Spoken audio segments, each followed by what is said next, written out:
with Jason Bermas, and we are throttling through this hackers leak emails, tell the truth about what's going on with this global climate change scare, this propaganda, this fear-mongering to get into your wallet to further degrade your standard of living. And that's what this is really about. It's for an excuse to come into your home. It's an excuse to say, hey, we don't think you should have so many children, and you should drive the cars we want you to with the nice GPS systems in them that can tax you by the mile. That's going down in the Netherlands today. That system has been passed. We covered it on last week's INFOWARRIOR. That's right, a nightmare system, a control grid where your car is forced to have a GPS system in it, and you are charged a tax by the kilometer that you drive. Get ready. It will come to Europe all the way around, and they want it here in the United States as well. And they're taking the baby steps. But now their cover has been blown.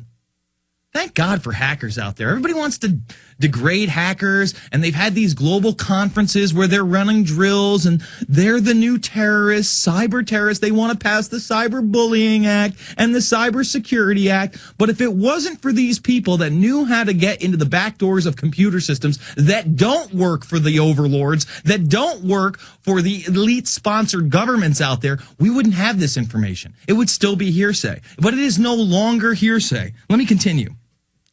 The use of the word trick by Phil Jones has been seized on by skeptics who say his email offers proof of collusion between scientists and distort evidence to support their assertion that human activity is influencing climate change. Folks, get out there. Listen to Lord Christopher Monckton. He's telling you the truth, that you are not the reason for this quote-unquote climate change. And remember, they've changed the argument. It used to be about global warming, and then they realized, well, we can't lie about this anymore, so we'll manipulate the language. We'll use a semantical trick, and we'll call it climate change. When I was in school, it wasn't carbon that was the enemy. It was chlorofluorocarbons. It was CFCs. It was hairspray and spray paint. But now they've changed it to encompass everything you do, the food you eat, the energy you use, the cars you drive. The University of East Angelica said the information published on the internet had been selected deliberately to undermine the strong consensus that human activity is affecting the world's climate in ways that are potentially dangerous.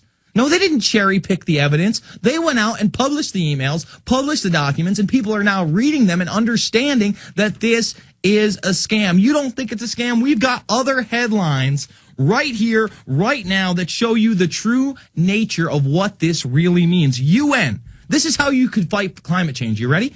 Fight climate change with free condoms. It's about population control. It's about sterilizing the third world. It's about bringing the second world here to the great United States of America. The battle against global warming could be helped in the world's slowed population growth by making free condoms and family planning advice more widely available, the UN Population Fund said Wednesday.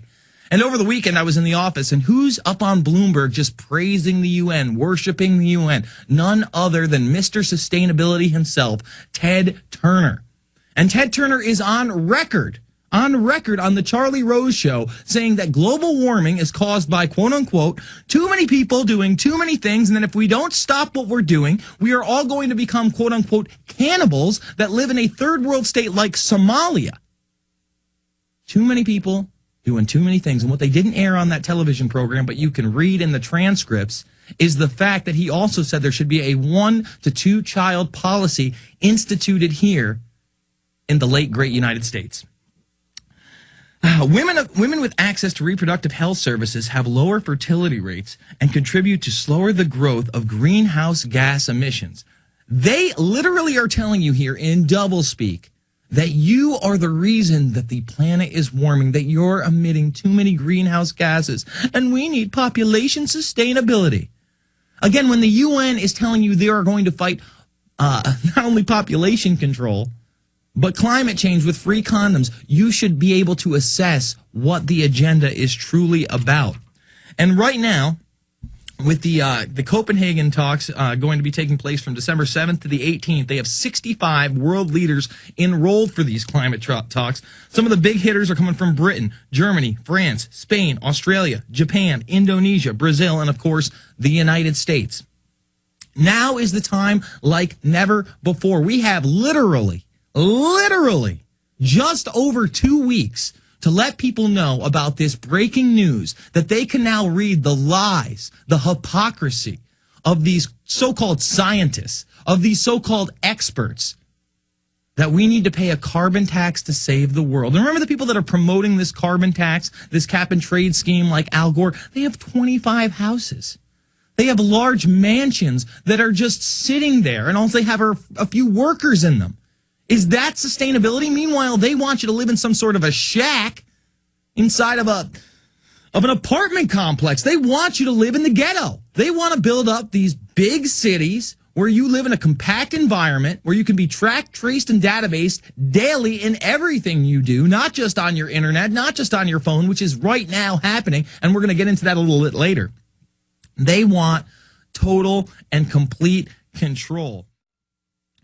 But getting back to the climate change, I also want to point out they're not only saying that climate change is, the worst thing ever and that the UN's going to fight it with condoms. They're saying that climate change is driving poor women in poor countries into prostitution. Let's get the document cam on this one. You can't make this stuff up. Here is the headline. I got this off the Drudge Report today. Climate change pushes poor women to prostitution. Dangerous work. Talk about guilting the populace. They're saying, well, if you don't want to pay your carbon tax, you're pushing women into prostitution. The effects of climate change have driven women in communities in coastal areas in poor countries like the Philippines into dangerous work, and sometimes even the flesh trade, a United Nations official said. The UN, by hook or by crook, will tell you anything they could possibly imagine to get you to promote their globalist agenda of a one world government, of a Copenhagen Treaty, where you will be taxed for everything you do. There's a reason that they're running stories out in the UK that toilet paper is causing global warming, and the consumption of it in the United States is just too much for the earth to handle. I can't make that up, but it's on the London Telegraph. I'm Jason Bermas. It's the InfoWarrior. We'll be back after this. PrisonPlanet.tv, Infowars.com.